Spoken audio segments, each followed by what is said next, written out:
batuk disertai dahak darah, tenggorokan terasa benjolan mengganjal, badan meriang. Beragam faktor bisa melatar belakangi kondisi ini, di antaranya daya tahan tubuh yang kurang baik, serta pajanan berlebih. Mikroorganisme patogen yang bisa menginfeksi tenggorokan amandel, contohnya virus atau bakteri. Akibatnya akan muncul berbagai keluhan, seperti amandel yang memerah, bengkak, dan terasa nyeri.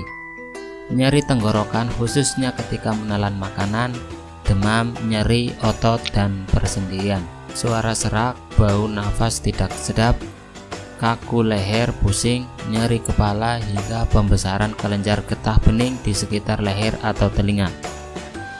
Tenggorokan dan amandel yang meradang lebih rentan mengalami luka saat teriritasi, sehingga bisa muncul juga keluhan lendir atau dahak kental keluar dari mulut.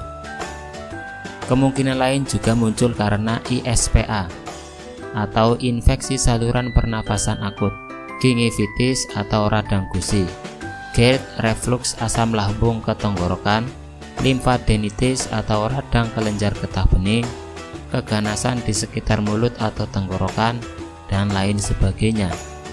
Anda bisa lakukan juga penanganan berikut untuk mengoptimalisasi penyembuhan. Di antaranya, pertama, istirahat lebih banyak. Kedua, minum air putih lebih rajin. Ketiga, perbanyak juga konsumsi buah yang berair. Keempat, makan dulu makanan yang mudah ditelan, misalnya bubur, roti, makanan berkuah kaldu. Kelima, kurangi makan makanan yang bersantan, berminyak, pedas, dan mengandung pemanis buatan. Keenam, kurangi juga mengkonsumsi makanan dan minuman yang bersuhu dingin. Ketujuh, jangan merokok. Kedelapan, jangan dulu berbicara berlebihan. Kesembilan, minum obat paracetamol untuk membantu mengurangi nyeri di tenggorokan.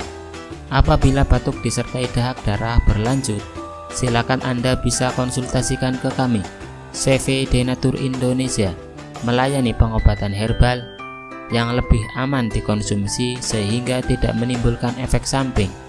Hubungi melalui HP, SMS atau WhatsApp ke nomor 0813 2662 7499.